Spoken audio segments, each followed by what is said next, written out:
The problems in chapter 26.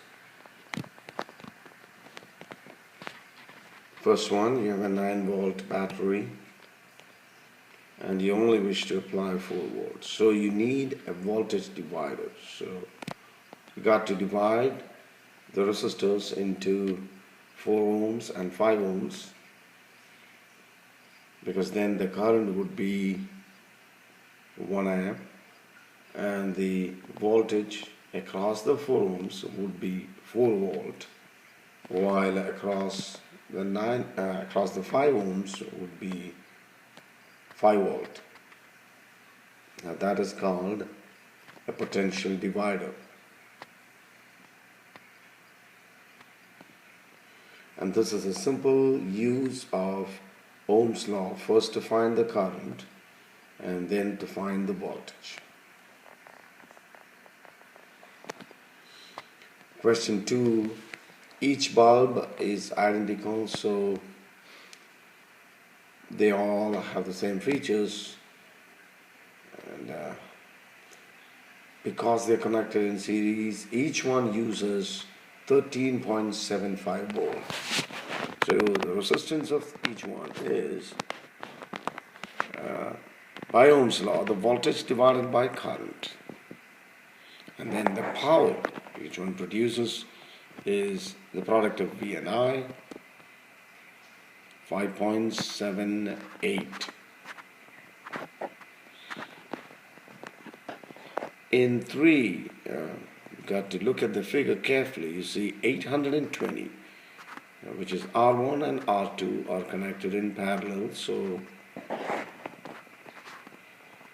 first find their total resistance plus 960, because 960 is in series with that combination.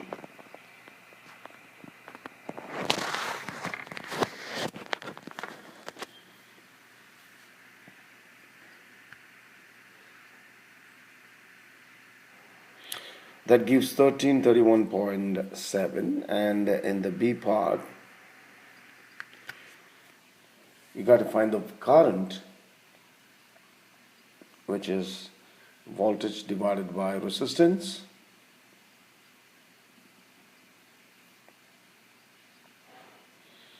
And so, since the entire current flows across 960, the voltage is the current multiplied by 960. But when it comes to 820 and 680, the current splits into two. The voltage across 820 and the voltage across 680 will be the same, and this is the remaining voltage. It can be found out that way, which is 3.35.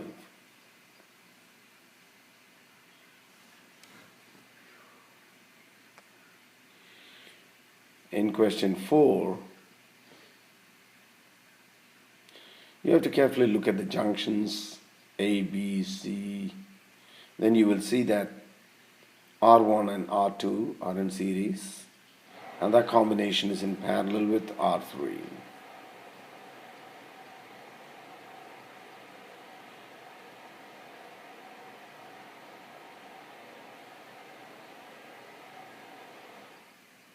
And after you get that resistance, you find the total of R1, 2, 3, and 4, because this combination is in series with R4, and that is in parallel with R5. So you got to go step by step looking at the junctions. And then after you get that, to find the entire resistance,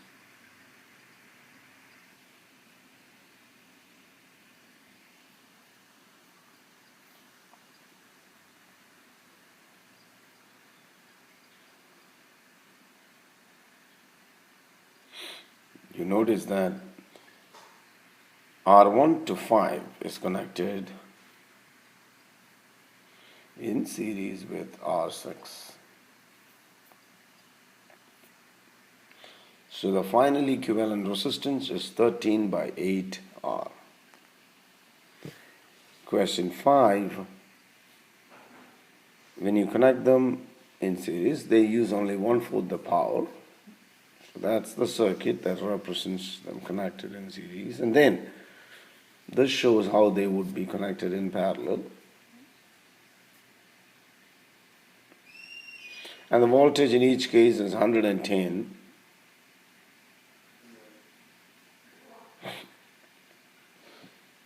And this is what is given. The power in series is equal to 1/4 the power in parallel.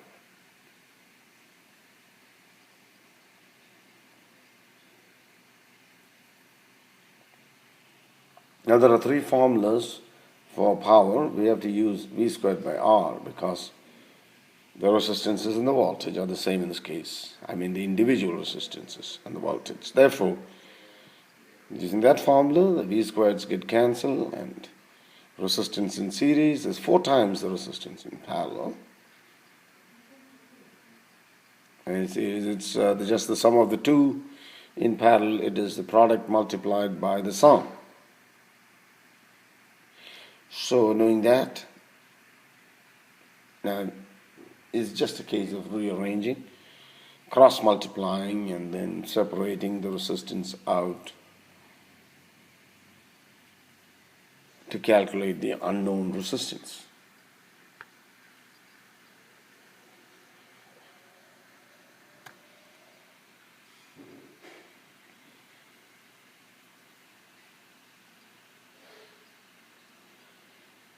You get a quadratic equation, but the solution of this equation is easy because you can split the middle term in such a way that when you add it, you get 7.6, and when you multiply, you get 3.8 squared.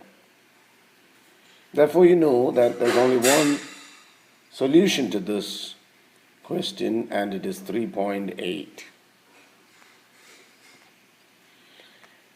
In question 6, that's the circuit given. You have to use Kirchhoff's laws. The first law,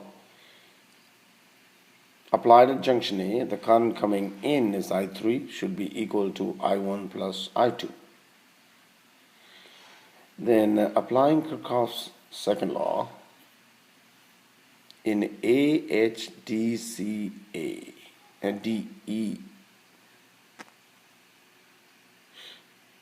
it's actually AHDCBA. See, there are only 2 points that you have to note here. If you're going around the circuit in the direction of the current through a resistor, then it's negative. That's rule number 1. Rule number 2, if you're going from negative to positive of a battery, then it's positive. Only 2 rules. Going in the direction of the current through a resistance is negative. And going from positive to negative of a battery is negative. So using that, you get this equation for the first circuit, and then in AHDEFGA, you get this as the equation. AHDEFGA, which is the outer circuit. So going clockwise, you're moving in the direction of current through 34, that's why it's negative. But when you come to 18 and the 1 ohm, which I have combined to be 19, you're actually going against I2 because you're coming in the clockwise direction like that, while the current I2, as you can see, is flowing in the opposite direction. That's why you have a positive 19 I2. And then, let me take this off. And then when you come to the 75 volt, you see that you're going from positive to negative. So that's why it's a negative. Now that's how you get the equations.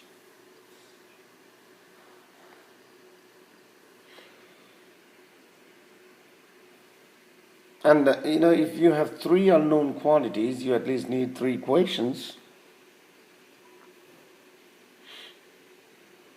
And once you have those 3 equations, you can solve them. So this is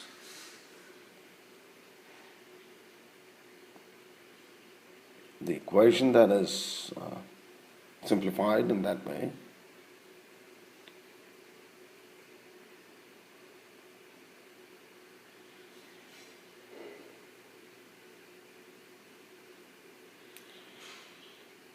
So I'm making I3 the subject there.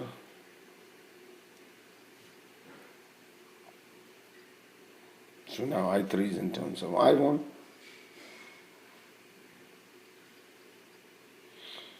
We have to solve these two equations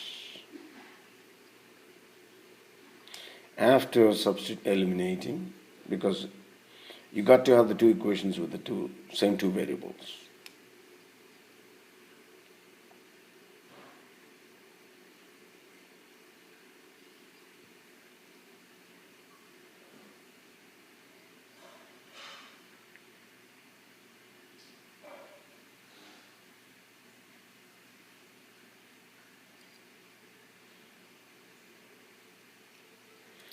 I've just substituted both in this equation.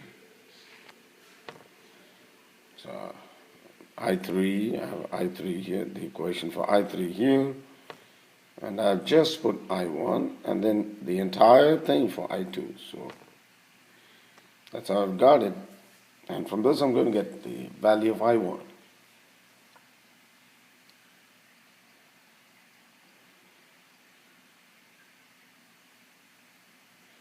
Once you get I1, substitute it into this to get I3.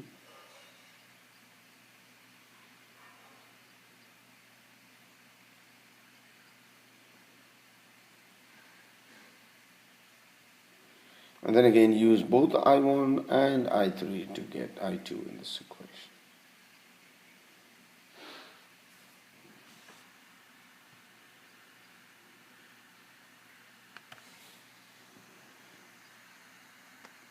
In question 7, again you have to use Kirchhoff's laws. Oh, but before that, in the B part, you can find the potential difference between A and B using either the branch on top or using the branch below, but I'm going to use AHD, that branch. In that branch, 34I1 is 29.27, that's the potential drop there. From ABCD, you have 48I3 minus 45.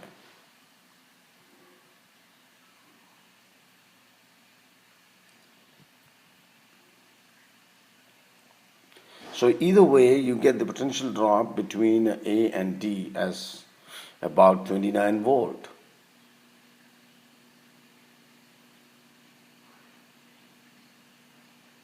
And to find the terminal voltage of the battery,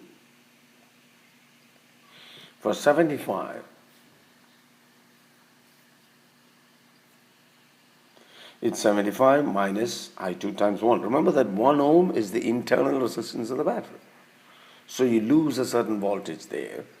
To find the terminal voltage, all you got to do is take its voltage minus what is lost in its internal resistance. Do the same thing for 45. Again, its resistance is 1 ohm, so 45 minus the current flowing, which is 1.55 times 1. So that's how you calculate the terminal voltage. That brings us to number 7.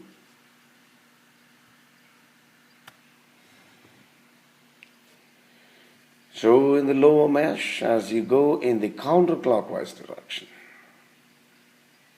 Okay, now because you're going in the counterclockwise direction, that way, you're going from negative to positive, that's why it's positive V3.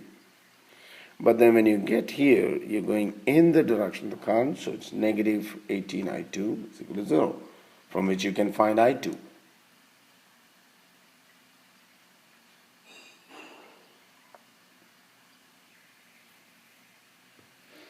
And if you take the outer loop,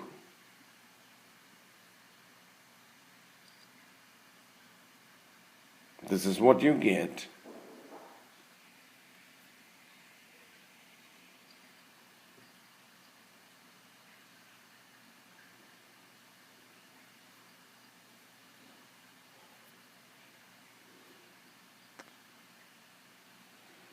Hold on a second.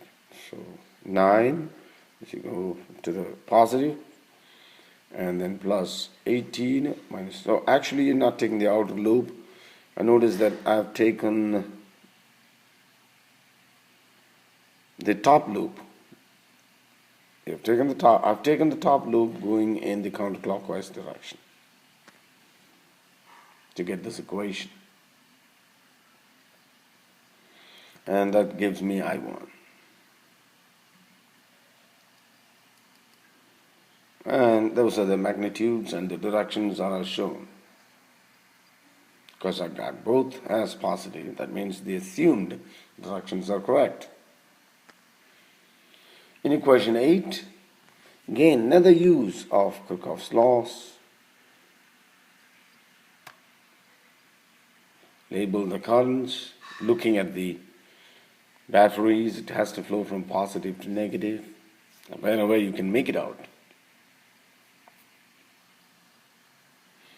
And use Kirchhoff's laws. I2 is I1 plus I3.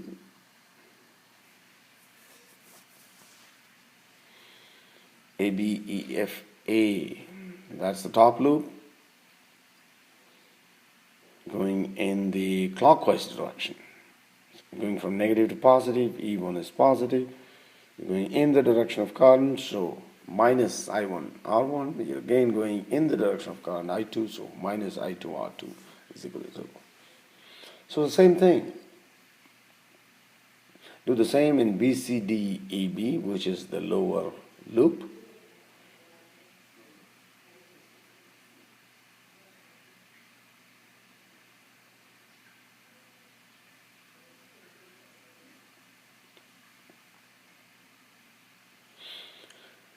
And then rearrange and try to solve.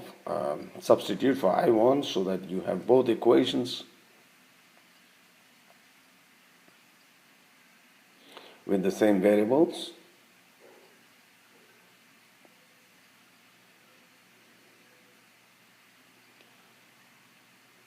So now you have both in I2 and I3. We decided to multiply this by 35 by 25. So the I3 term will get cancelled when I add it with the equation on top. Add these two.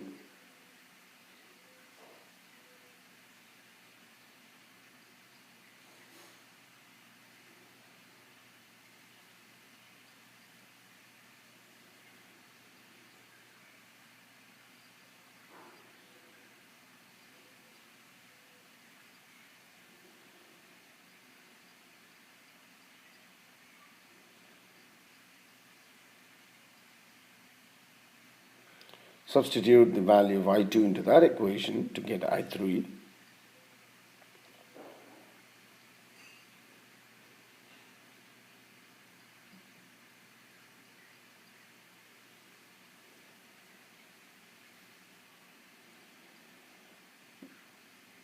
And you can find I1 simply by using Kirchhoff's first law in that top equation.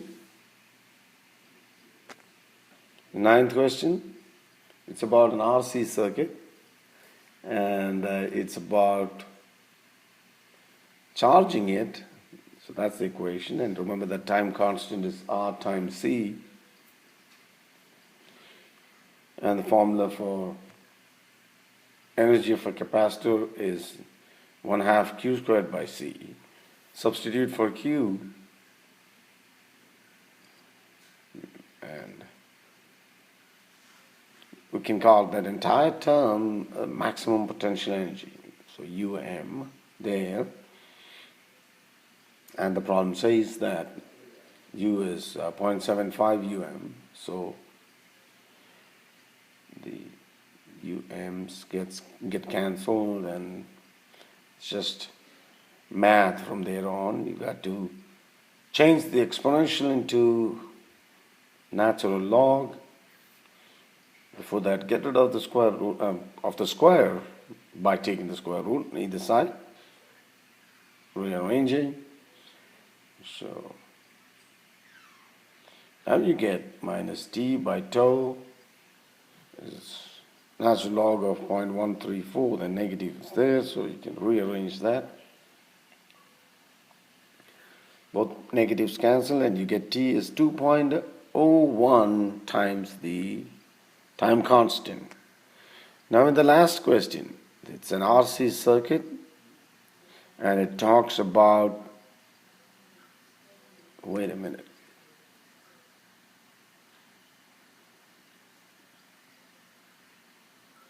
How long does it take the capacitor discharge to 0.1% of its initial voltage? If the capacitor is at zero, it cannot discharge. So obviously there's a problem there. The question should have said the capacitor is at voltage V naught. Okay, in this case, V naught there means maximum charge. So you first find the maximum charge on the capacitor, which is the product of capacitance and voltage of the battery. And then you know that the equation for voltage would be the same as the equation for charge. And here we're talking about discharge. Be careful about the equation. The VMs get cancelled. Rearrange. Get rid of the negative by taking the reciprocal.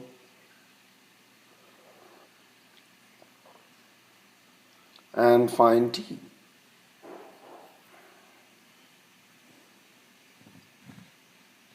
.7 kilo ohms, and C is in microfarads.